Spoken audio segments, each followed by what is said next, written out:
David Bowie joue les jukebox, il chante à Bercy ce que public veut, salle comble et les caméras de la 5 en direct dans sa loge avant le spectacle. 19h45, le journal, Guillaume Durand. Bonsoir, avant David Bowie et la politique, les mystères de Paris. Merci Étienne, vous restez avec nous. Nous retrouvons immédiatement au Palais Omnisport de Paris-Bercy Patrick Villard, rejoint à ses côtés par David Bowie. David, bonsoir, est-ce que vous m'entendez? Yes, I can. Mais merci beaucoup d'être en direct avec nous. Alors d'abord, David, Patrick va nous raconter un petit peu la caractéristique numéro 1 du show qu'on va voir ce soir. C'est un truc tout à fait particulier, Patrick. Alors bonsoir Guillaume, bonsoir David. Je crois que pour la première fois dans l'histoire du rock, vous avez choisi pour cette tournée de faire choisir les chansons par les fans.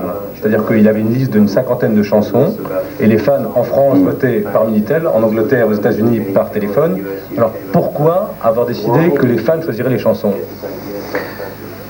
Well, it was understood that I should do a tour of my most popular songs. Je devais le faire parce que les chansons les plus populaires puissent être jouées. D'abord, je ne savais pas vraiment quelles étaient ces chansons les plus populaires. Et puis, il y a des clubs de fans en Angleterre, en Europe, qui peuvent ainsi donc choisir leurs chants. Et moi, j'ai fait une sélection de chacun des continents. Quite considerably, yeah. Tout à fait, c'est vraiment une grosse différence. En Angleterre, il y a des choix un petit peu différents et aux États-Unis également. Et pour la France, c'est entre les deux en fait. Il y a également un certain de chansons personnelles que j'aime bien et c'est des surprises aussi. David Bowie, vous avez commencé une partie de votre carrière, disons pour simplifier, ça simplifie un petit peu dans la provocation. Est-ce qu'on peut faire encore de la provocation à 43 ans?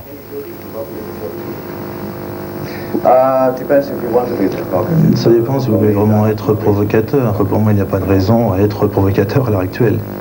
Ça n'a plus aucun sens culturel pour vous?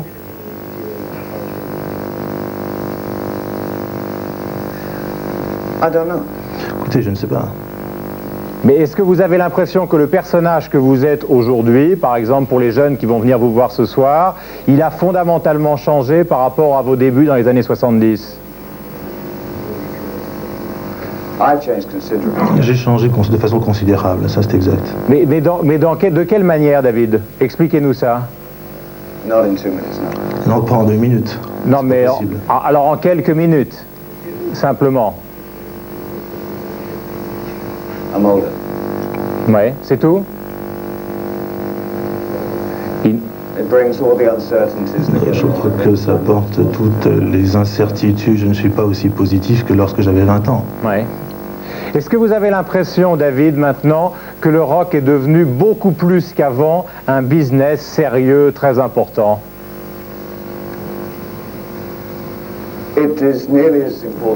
C'est pratiquement aussi important que la télévision.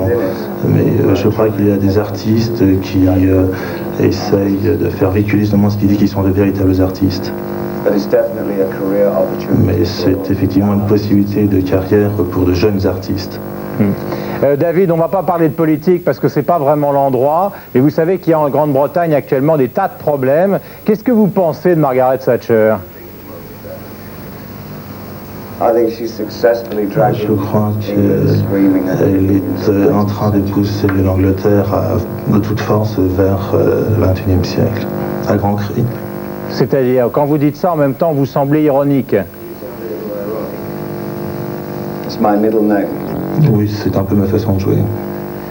Je voulais vous montrer aussi, vous ne le verrez peut-être pas à Bercy, mais il y a quelques instants, on a croisé Mick Jagger dans la rue à Paris, qui semble-t-il allait vous voir au concert. Alors on va voir une petite vidéo avec Mick Jagger, allons vous voir. Good evening. Are you going to see David Bowie? Yeah. Yeah, we're waiting for you in France, you know. Oh, good. Yeah, we're expecting your concert. Voilà. Dernière question. Il y a 2 choses. Il est toujours là et deuxièmement, il a toujours un très bon goût. Effectivement, je vais le voir plus tard ce soir. Bien, David, on va vous laisser aller jouer et retrouver le public à Bercy. Je vous remercie simplement, on a un peu bouleversé le journal pour vous accueillir ici, on est ravis. La dernière question que je voudrais vous poser est extrêmement simple.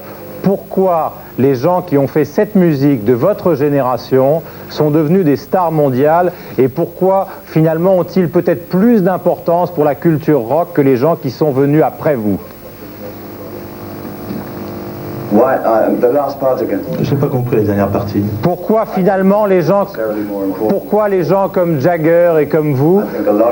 Je crois que beaucoup d'entre eux ont travaillé très dur dans leur spectacle et c'est pour ça qu'ils ont beaucoup de popularité.